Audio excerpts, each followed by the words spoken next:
With a national increase in synthetic marijuana abuse, a metro school district is randomly testing its student drivers, athletes, and others for spice. The Night Beat's David McAnally on the cost of doing it and not doing it.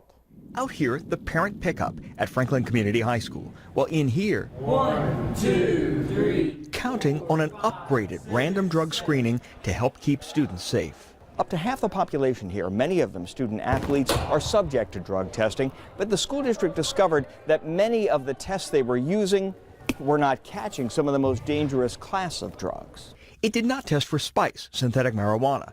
The athletic director and administration felt that wasn't good enough.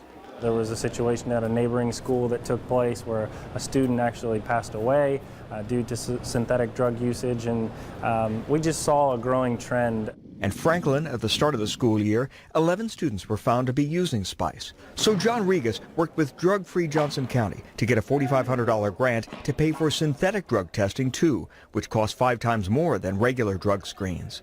Both testing more drugs and testing a higher quantity of people. So it's actually increased all of our awareness and will hopefully result in less people choosing to do that. I think the district is absolutely to be applauded for doing this. Drug treatment expert Scott Watson says it's critical to send kids a message. Spice is not a drug that historically has been tested for. So kids that know they're going to get tested for weed will use spice thinking that they're going to be able to do so under the radar. I do think it's a good idea. However, I do think it needs strict guidelines and clear-cut guidelines.